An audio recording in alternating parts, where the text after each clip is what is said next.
আজকে অনুশীলনী 4-এর 3 নম্বর প্রশ্ন। দেখো, বর্গাকৃতি কিছু কাগজ আছে যার একটি বাহুর দৈর্ঘ্য ক সেন্টিমিটার।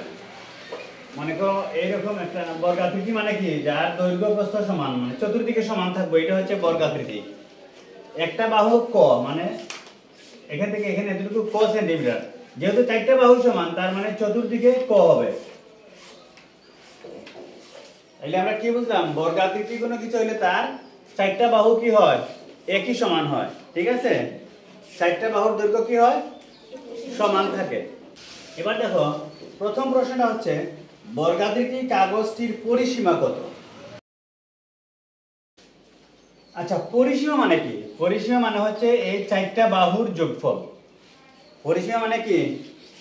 এই চারটা বাহুর যোগফল। তার মানে চারটা বাহু কি আছে? ক ক ক ক। তার মানে চারটা ক যোগ করলে, অর্থাৎ চারটা বাহুর পরিমাপ, চারটা বাহুর দৈর্ঘ্য যা আছে তার যোগ করলেই আমরা এই বর্গাকৃতি কাগজটির পরিসীমা পেয়ে যাব। ঠিক আছে, আবার যোগের একটা সংক্ষিপ্ত রূপ আছে। যোগের সংক্ষিপ্ত রূপ কি? গুণ।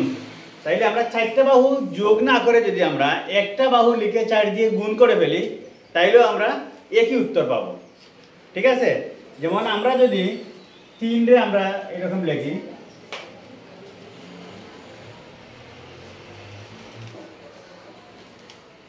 আমরা যদি 3 কে 4 বার লিখে যোগ করি তাহলে কত হবে? 12। ঠিক না? আবার যদি আমরা 3 কে একবার লিখে 4 দিয়ে গুণ করি তাহলে কত হবে? 12। তাহলে এটা হচ্ছে অনেক লম্বা একটা প্রসেস। ঠিক আছে, আর এটা হচ্ছে কি সংক্ষিপ্ত। এখানে যে উত্তর হয়েছে এখানেও ঠিক একই উত্তর হয়েছে, তাই না? তাহলে আমরা কি বুঝলাম? যোগের সংক্ষিপ্ত রূপের নাম কি? গুণ। অনেকগুলা রাশিকে, একই জাতীয় রাশি অনেকগুলাকে আমরা পরপর লিখে যোগ করলে যে উত্তর পাবো, সেই উত্তরটাই আমরা ওই রাশিটাকে একবার লিখে যতবার যোগ করেছিলাম তত দিয়ে গুণ করলে একই উত্তর পেয়ে যাব আমরা। ঠিক আছে, তাহলে এখানে আমরা চারটা বাহু যোগ করব অথবা একটা বাহু লিখে 4 দিয়ে গুণ করে ফেলবো, একই উত্তর হবে। ঠিক আছে, আচ্ছা, তাহলে বর্গাকৃতি কাগজটির পরিসীমা আমরা বের করব। একটা বাহু হচ্ছে কত? ক। এখানে কয়টা বাহু আছে? আমরা 4 দিয়ে গুণ করে নিব।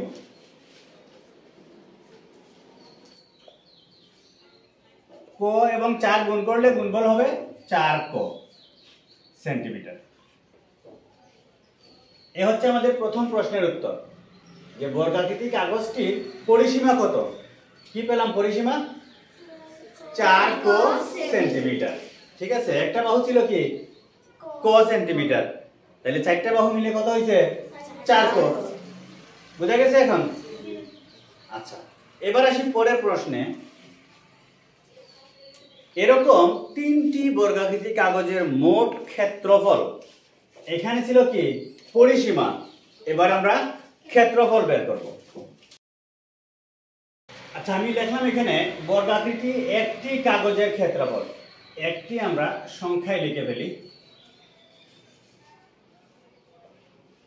বর্গাকৃতি একটি কাগজের ক্ষেত্রফল। এবার আমরা ক্ষেত্রফল বের করব। ক্ষেত্রফল মানে, মনে করো এটা একটা বর্গাকৃতি কাগজ, এর ক্ষেত্রফল মানে এর ভিতরে কতটুকু জায়গা আছে, এটা হচ্ছে তার ক্ষেত্রফল। ঠিক আছে, যেমন এই টেবিলের ক্ষেত্রফল মানে টেবিলের উপরে যতটুকু জায়গা আছে। আমাদের এই বোর্ড, যেটা বোর্ডের ক্ষেত্রফল মানে বোর্ডের ভিতরে যতটুকু জায়গা আছে সেটা হচ্ছে বোর্ডের ক্ষেত্রফল। এখানে বর্গাকৃতি কয়েকটা কাগজের টুকরা আছে।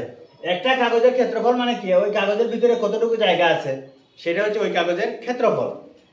বর্গাকৃতি কোনো কিছুর ক্ষেত্রফল আমরা বের করব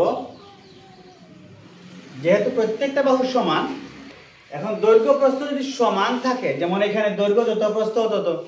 ঠিক আছে, যেহেতু এটা বর্গাকার ক্ষেত্র, বর্গাকার কাগজ, তো বর্গাকার একটি কাগজের ক্ষেত্রফল হবে, যে কোনো বর্গাকার ক্ষেত্রে ক্ষেত্রফল নির্ণয় করবো আমরা এরকম, বাহু গুণ বাহু, এই সূত্রে। ঠিক আছে, বর্গাকার কোনো কিছুর ক্ষেত্রফল বের করবো আমরা কোন সূত্রে? বাহু গুণ বাহু। অথবা লিখতে পারি এক বাহু গুণ এক বাহু, এটাও লিখতে পারি আমরা। বাহু গুণ বাহু না লিখে কি লিখতে পারি? এক বাহু গুণ এক বাহু। আচ্ছা, তাইলে এখানে একটা বাহুর দৈর্ঘ্য কতটুকু দেওয়া আছে? ক ক সেন্টিমিটার, তাই না? দেখলাম ক সেন্টিমিটার। আবার আরেকটা বাহু, সেটাও কি? ক, এখানেও লিখবো ক সেন্টিমিটার।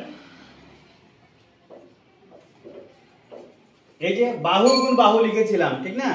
এখন বাহু, এই বাহু মানে কি? ক সেন্টিমিটার, এই বাহু মানেও ক সেন্টিমিটার। এবার এই দুটার গুণফল কি হয়? ক এবং ক যদি গুণ করি আমরা, তাইলে এরকম লিখব। ক লিখে আমরা উপরে একটা 2 এর মতো দিব। এটাকে ইংরেজিতে বলে স্কয়ার। কি বলে ইংরেজিতে? স্কয়ার। বাংলায় বলে বর্গ। ঠিক আছে? ক এবং ক গুণ করলে ক এর বর্গ হয়। আর এই যে সেন্টিমিটার আর সেন্টিমিটার গুণ করলে হবে সেন্টিমিটারের বর্গ, মানে সেন্টিমিটার স্কয়ার। অথবা আমরা লিখতে পারি এখানে বর্গ সেন্টিমিটার লিখতে পারি। তাইলে আমরা লিখব বর্গ সেন্টিমিটার। তাহলে আমরা একটি বর্গাকৃতি কাগজের ক্ষেত্রফল পেলাম ক স্কয়ার বর্গ সেন্টিমিটার। আমাদের দরকার কয়টি কাগজের ক্ষেত্রফল? 3টি। তাহলে আমরা এখন লিখব, সুতরাং 3টি কাগজের ক্ষেত্রফল সমান কি হবে? এই যে ক স্কয়ার পাইছি, এটাকে আমরা 3 দিয়ে গুণ করে নিব, সমান 3 ক স্কয়ার বর্গ সেন্টিমিটার। এই হচ্ছে আমাদের 2 নম্বর প্রশ্নের উত্তর। এবার সবাই খাতায় ওঠাও।